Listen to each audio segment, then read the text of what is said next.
See, I'm losing on my focus. If you choosing on my chosen, cruising in this cold Benz. Soon picking up your friends. Give me dirty looks, cause they know I lie. Welcome back to my channel.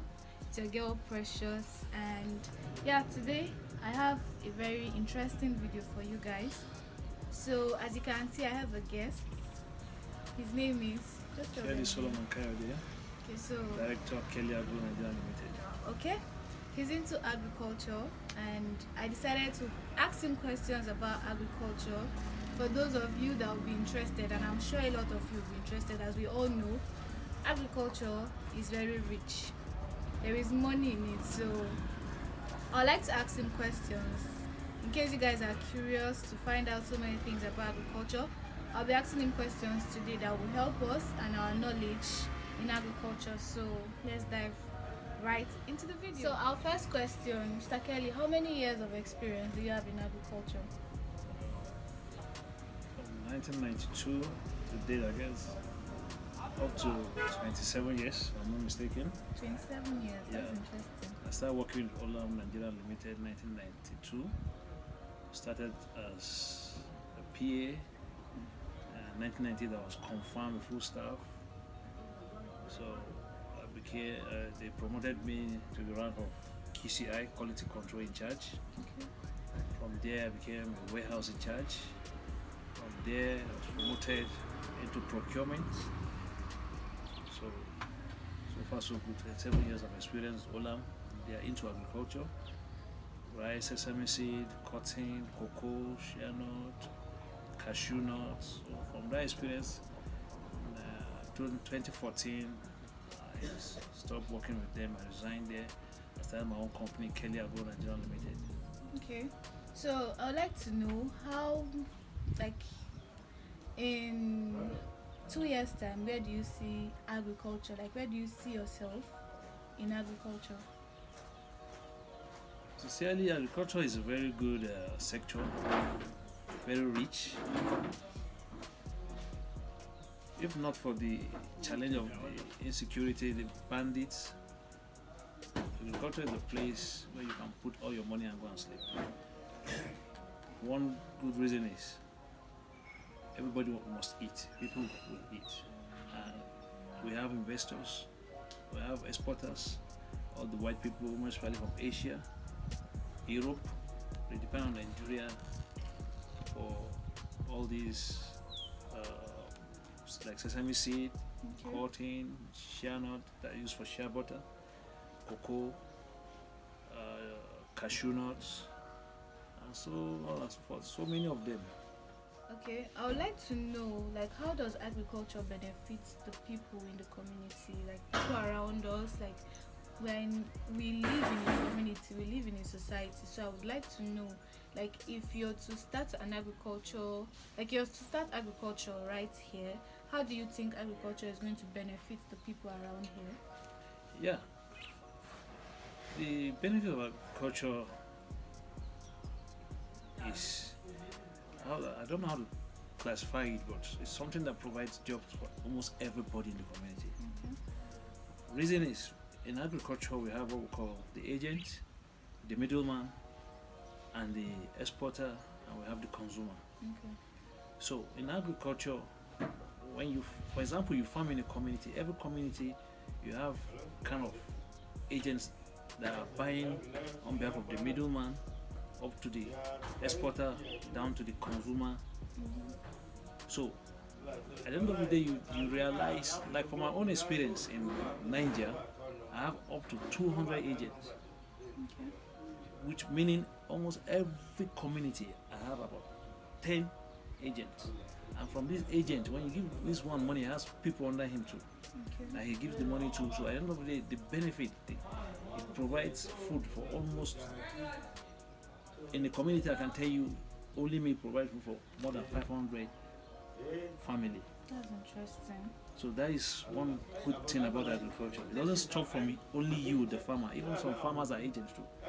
They collect money from you, they sell their own to you. He buys from his neighbor, he buys from the neighboring farm, from the neighboring community. So the benefit is something good. How can agriculture develop in urban and rural areas? Farming of today, or let me say agriculture today, for you to really benefit from agriculture today, you must go in technology. Okay. So when you're talking about development of agriculture today, you must look at the factor of bringing in the technology into it. Number one, tractor, fumigation, crop rotation, all those things, compulsory things, factors that make agriculture to grow well. Because it's not all about the farming, it's all about the choice of seed, what you choose to plant by a particular year. So which brings in the factor of crop rotation. For example, you plant sesame seed this year. Next year you look into corn. From there you look into melon. So when you put all these factors together, you see your farming will come out. The harvest will come out very good. At the end of the day, maybe you put in 1 million, you'll be able to get maybe 4 or 5 million from experience now, whatever I'm saying. But for example, you put in sesame this year and you have about 100 bags this year. Next year you choose to put the same seed because maybe the demand is high. So greed is what is killing farmers. So you decide to say, okay, if I can get 100 bags this year, next year I'm going to get 200 bags. I want to farm. In fact, maybe you put in a bag of rice, 100 kilogram of sesame seed on 2 hectares of land. Next year you decide to put 2 bags for 10 hectares. I bet you might end up getting only 2 bags. So that's why you need crop rotation and fertilizer. You need tractor. You need manpower. You need money. Because everything about agriculture now is money. So, and the chemicals we use in agriculture today are part of what is killing our market. For example, in Jigawa, the whole export made to Mexico for beans was rejected. We have one thing we call FFA, free factory acid. In Europe, if it's up to 4 to 5%, nobody will consume that food. Why? Because they are exposed to cancer. So what is acceptable in the European country is 2%, 3%. So now, what brings in all these chemicals that they are saying going so high, the percentage is coming to up to 5% in all these crops? Number one, we use our preservatives method. We use sniper for beans. So in Nigeria we don't have food crop control. All these are quarantine agricultural and federal government, federal agri of quarantine. They don't do their work. So people even eat what they don't know. So in the European country, when you export such things, they will ban your country for 2 years. So everybody will stop buying that particular crop from your country for 2 years. They will be what you put it on watch list. And these are things that kill agriculture. Your export will be so poor, and when there's no export, you don't expect your foreign exchange to grow. Okay. No. So far, you're 27 years into agriculture. Will you say you are a successful farmer? You are successful in agriculture? Yeah. I'm proud to tell you, anytime, any day, that I'm a successful farmer and agricultural exporter, okay, which we call produce. And I bet you every farmer will be so glad, because I don't think there's any, apart from oil sector, there's any sector that is rich as agriculture. So do you enjoy agriculture? Yeah. Love what you do? Yeah, I love it with all passion. How do you use technology? Yeah, technology comes into, for example, you have a contract, you want to export Number one, there's something we call weight. Right? So you have to scale the quantity comes first, then the kilograms, that is the weight, comes in, then the quality. The quality we have something we call admixture in sesame seed. Admixture means to check the level of dirt inside. Like in Europe, America is 0%, in Asia is 98% of quality. So all these things we have what we call counter scale, we have what we call scale, we have what we call scoop. So all these things determine what you are selling, and it helps you protect your money from the foreigners. Agriculture for 27 years, like you just told us. So, like, how did you come about it? Like, what convinced you to go into agriculture? Because I'm very sure we all like to know. Let's see what will motivate us to also go into agriculture. So please tell us, how were you convinced that it is agriculture you want to do? Well, in my own case, I started working with a company, an international company known worldwide, Olam Nigeria Limited. Okay. Yeah, it's an international company. They import rice, all those things. But me, I work with the Nigerian sector, which we call Olam Nigeria Limited. Okay. I started as a PA. From there, like I said from the beginning, PA, from this promotion to the QCI up to the quality control, procurement officer, warehouse in charge. So it's a company that are purely into agriculture. Okay. They export and they import, and they support farmers. So from there, I just realized I went to school and I'm working, and then when we start working, we're paying 1,500. Wow. 93, As a salary? yeah, 93, 94, 95, and so that time you're 1,500. There's nothing you cannot do. 1998, I was being paid 4,500. So to cut the story short, 2007, I was transferred to Nasarawa State here, a town called Nasarawa Toto, where you find the Nasarawa Polytechnic. Polytechnic. I was transferred there. So now I'm out of these big farmers. I'm within the local farmers now. And I realized with all my education, I'm earning, maybe with my allowance, then I'm earning maybe 40,000 monthly. And I discovered a farmer will come and sell a product to us, 2 million naira will just be paid. They pay him 2 million naira. And this same farmer will say, oh, God, take 20,000 naira, dash you. That's like half. The farmer is dashing you half of what you are getting paid. Honestly, I started telling myself, I'm someone that didn't go to school is getting richer every day, Okay. and I'm here working. Why? Then I start. So that's to say you don't even have to be educated to be a farmer. You don't have to. Okay. You don't have to be educated. All you need to do, all you need in agriculture is determination, time. Then even the money will come later. You can start small, but I bet you nobody goes into agriculture and regret it at all. All these big names, Dangote is every land accessible to him now. Buying, leasing, is using it to plant tomato now. I bet you Dangote is producing 45% of the tin tomato we eat today in Nigeria. I'd like to know, if I decide, or if my viewers decide that they want to go into agriculture today, how much do you think they would need to go into the business?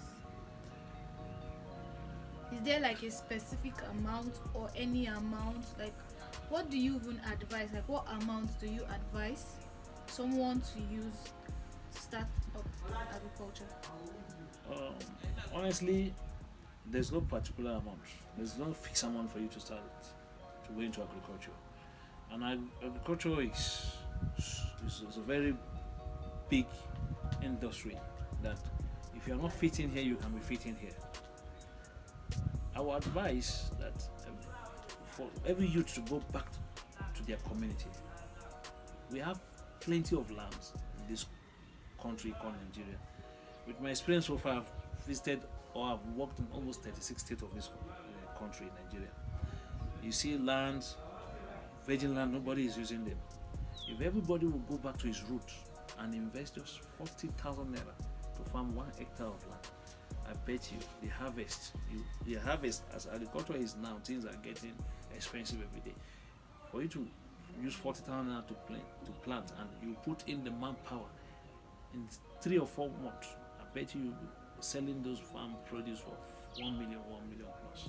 Wow. So that is another good beginning to start. So you're trying to say any amount is okay to start agriculture, start but the farming. we can also use 40,000 naira to start. That is the farming sector.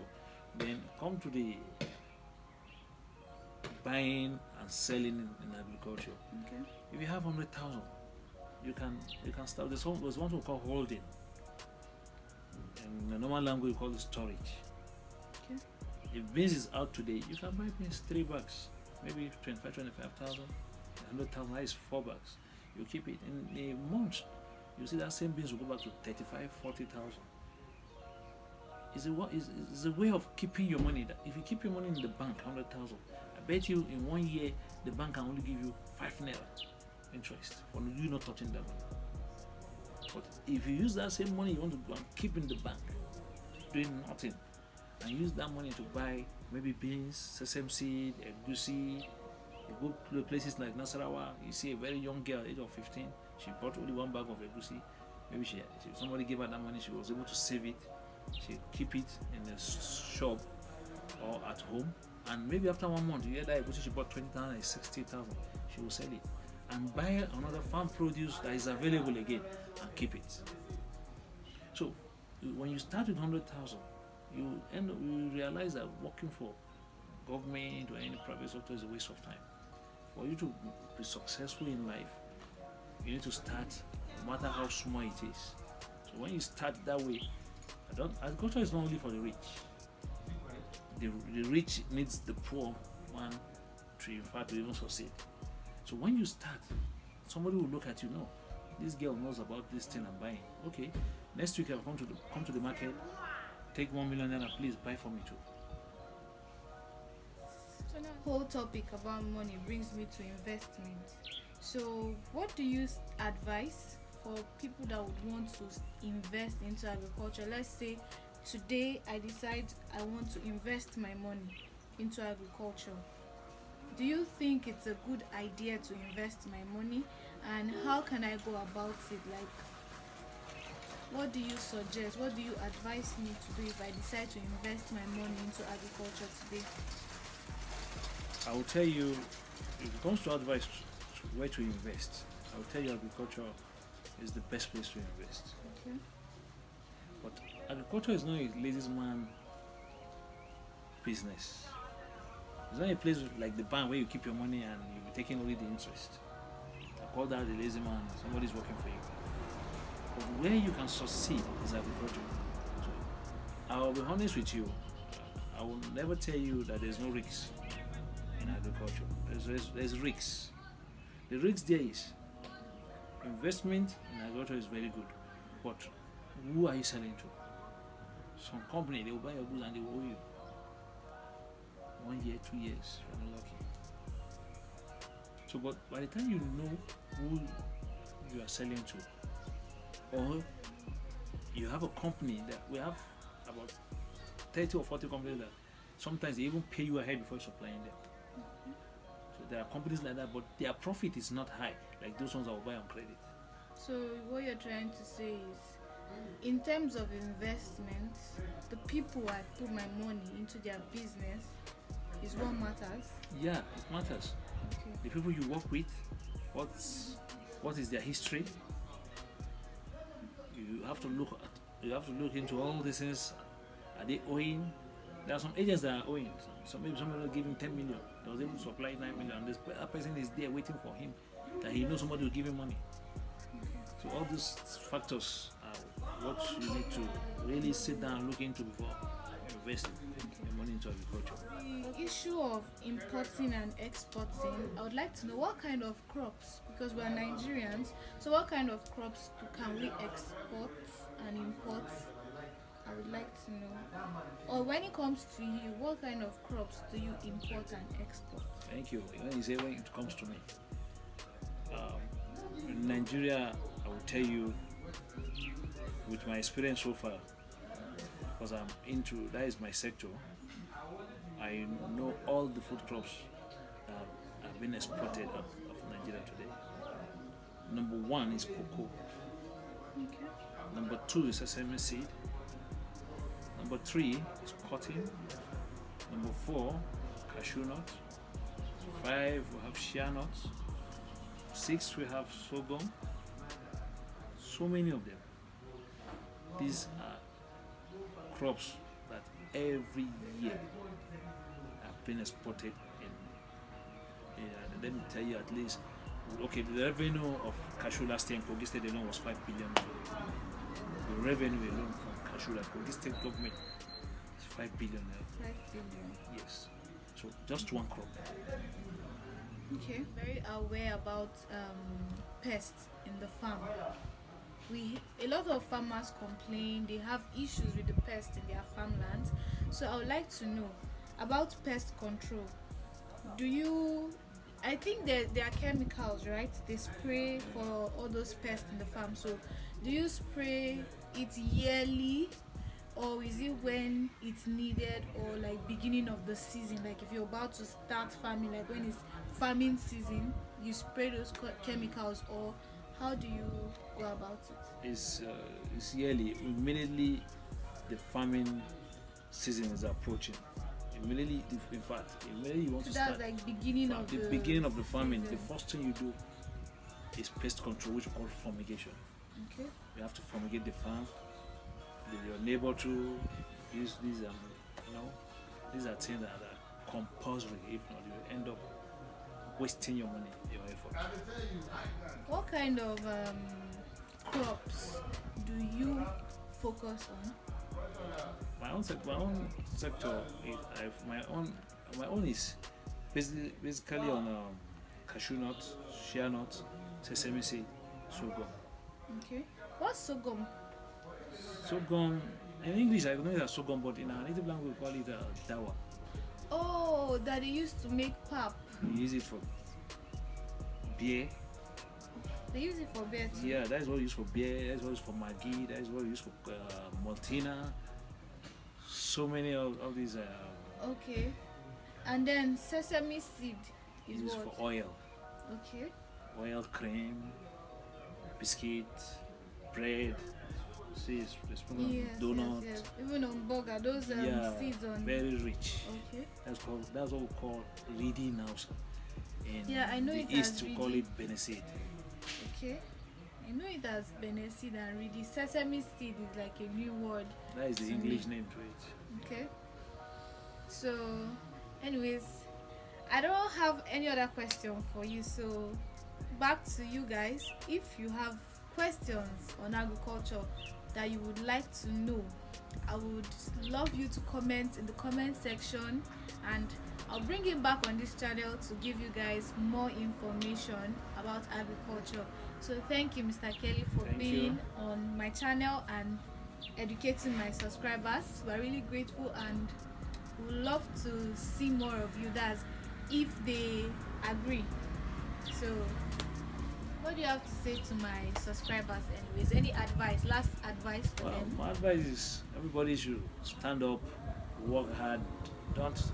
My advice is even stop looking for any job. Stop submitting your CV. Go back to your roots. Work hard, farm, a lot of things. I woke up today. In fact, I said I want to start producing bread. I look at my community. I went to about 10 houses this morning. I told them, I start producing bread. Will you buy? Everybody say, "Oh, guy, if you produce bread, we'll buy you, but just make it affordable." I said, "But to give you an affordable price, we need quality." See, yes. Then I will do it within the quality and within what will be beneficial to your own health. So my advice is for everybody to stand up, start doing something, no matter how little. God Almighty is one that provides, and God will provide for everybody to start, no matter how little. Amen. So you can hear Mr. Kelly has advised you guys. Stop submitting your CV. Come and go into farming. It is what is bringing this money. So Thank you once again for Thank being you, on my Miss Precious. channel, and I really appreciate. So guys, I'll see you guys in my next video. Please don't forget, if you have any questions concerning this topic today, anything about agriculture, just comment in the comment section, and I'll try my possible best to bring Mr. Kelly back on this channel and for him to answer all your questions that you need. So guys, don't forget to subscribe, like this video, and share this video, because I'm very sure this video is informative and you will definitely love it. So guys, thank you for watching, and please don't forget to subscribe, like, turn up your notification bells, because I'll be posting more videos like this for you guys. And yeah, share this video, subscribe, do the needful. You already know the needful, just do it. And I love you guys so much, and I'll see you in my next video. Bye guys.